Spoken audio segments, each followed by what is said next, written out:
It's Kyle here, and it's time for another book review. Today I'll be reviewing Carve the Mark by Veronica Roth. I'm sure many of the viewers of this channel are very familiar with Veronica Roth. She's the author of the very well-known Divergent series, which obviously reached a wider audience when it hit the big screen in the movie series.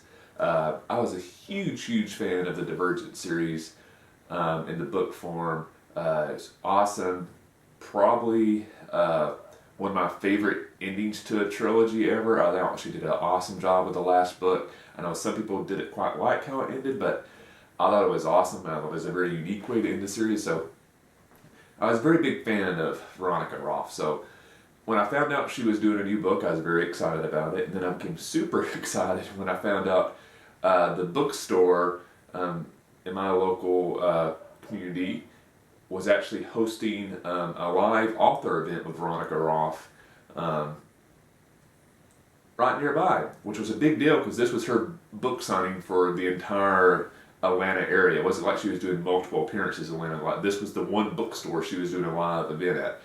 I think they anticipated the demand would be so much, they actually held the event actually at a local high school auditorium, and there were several hundred people in attendance. I couldn't tell the exact number, but there was a lot there, so it was very cool. So if you're interested in seeing some stuff from that author event, I actually filmed some of it, so I've already posted that on this channel, but if you missed it, I'll put the link below in the description box. If you're interested in Veronica Roth, I'd encourage you to watch that video. She's a very interesting speaker. I really enjoyed that author event. I hope you'll check that video out. But as a part of the ticket to that author event, you got Carve the Mark, a signed first edition. So I have a signed copy from Veronica Roth, which is very exciting. They were pre-signed. There was way too many people there for, you stand in line and can actually sign it there, but still very cool. One thing I'll mention, which I don't think this will show up very good in the video, but if you take the cover off, the hardback cover is actually beautiful. It's ingrained with this design that's absolutely beautiful. I'm not sure how well that will actually show up in video though.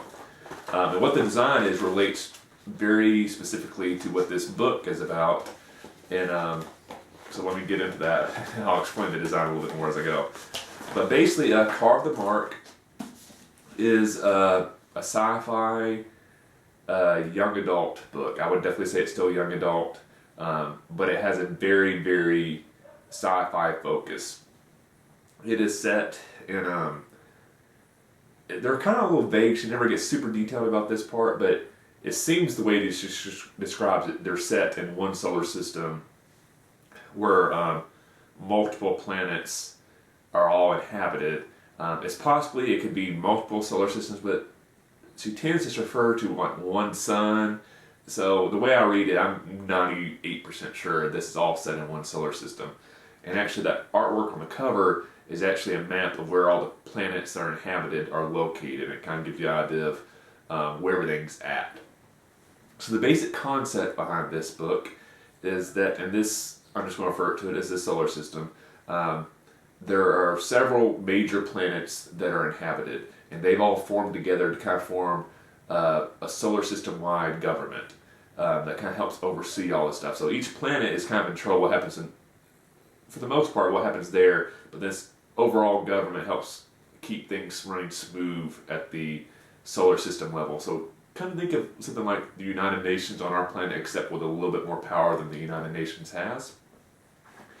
And there's some smaller planets, like on the edges of the solar system, that are inhabited, but they're too small to really warrant being recognized as an official planet, so they're kind of just in limbo. But of the planets that are recognized, one thing that's important to note is like each planet is basically populated by one race of people, so it's a very unified planet, except one planet, which is split in two.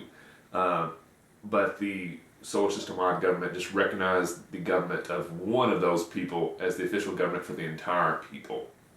The other people on that planet are obviously not very happy about that, and they've kind of made it their mission to take the planet over and become the official planet, a government of their planet.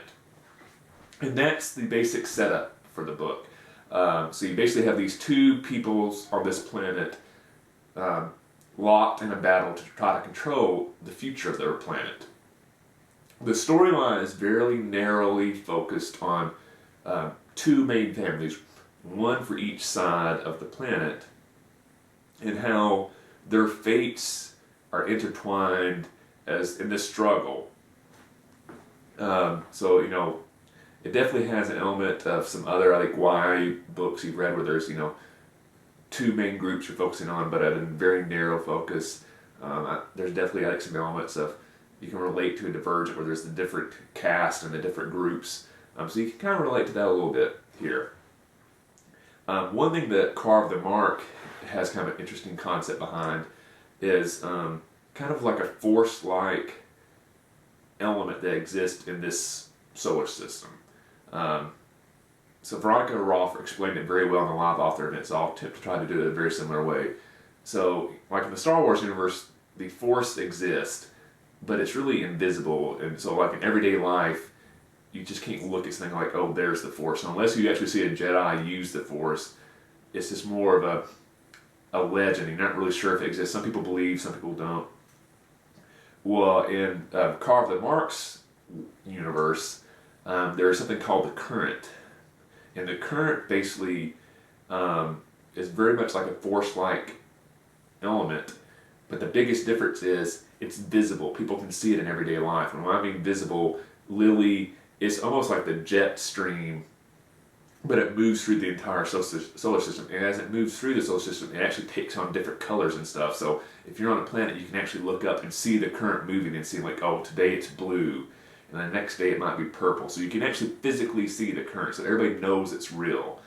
Also the current, they don't really explain scientifically how it does this, but basically everybody that lives in the solar system is given some sort of gift from the current.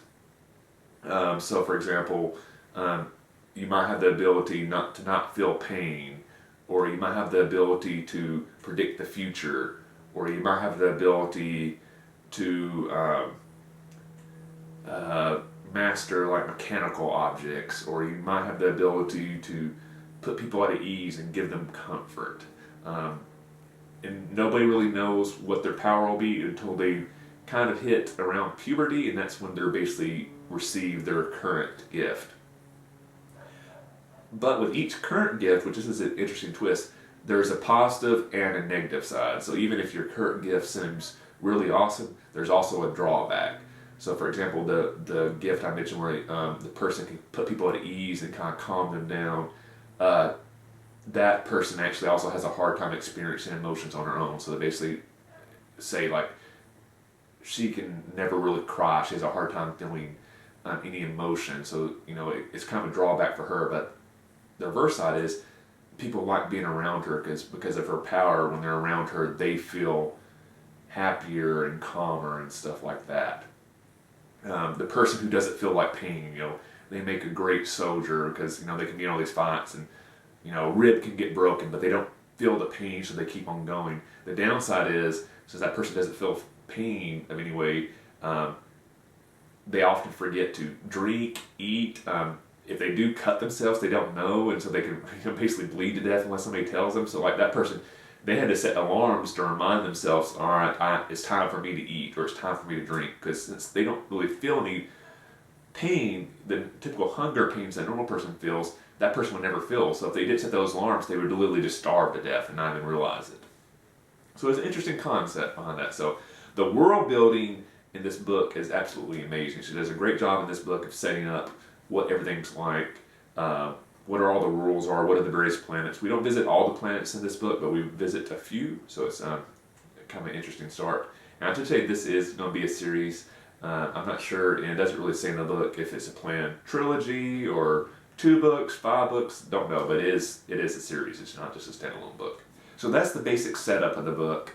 I don't want to get too involved in the plot, other than lots of the key point is you have 2 families that are intertwined. There is some kidnapping involved, so you do get some close interaction between 2 members of these competing families.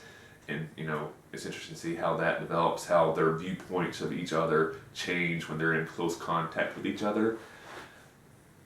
The one thing I'll say, I really did enjoy this book. The one drawback, and Veronica Roth even mentioned this in her live author event, she is very committed to making this world she's creating be very foreign to ours. So she wanted to pick names for characters and terms for items that sound nothing like English, so it very much have a otherworldly feel to it.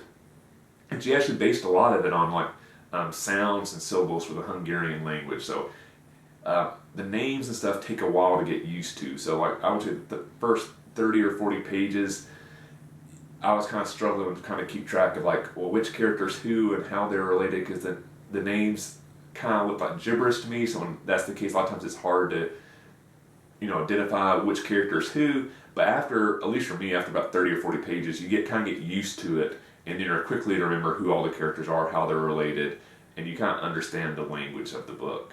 And that's kind of what Veronica Roth had also said, that, if the first 20 or 30 pages, if you're kind of reading and you're having a hard time with that element of the book, just be patient. If you read through a little bit longer, you'll eventually kind of get used to it, and then after a while, it just becomes second nature to you. So I would definitely agree with her opinion on that. So I really enjoyed this book.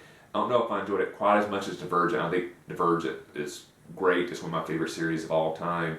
I would put this maybe a little bit below it. So if, maybe like a 8.5 out of 10 or 4 stars out of 5, where Divergent might have been like a 5-star book, or like 4.8 stars, something like that. So really enjoyed Carve the Mark. I'm definitely very excited to see where this series goes. So if you like Veronica Roth, if you enjoyed Divergent, if you like sci-fi, if you're a YA fan, I would definitely encourage you to check out Carve the Mark by Veronica Roth. Hope you enjoyed the video. Be sure to like, comment, subscribe, all that sort of good stuff, and I'll see you the next time.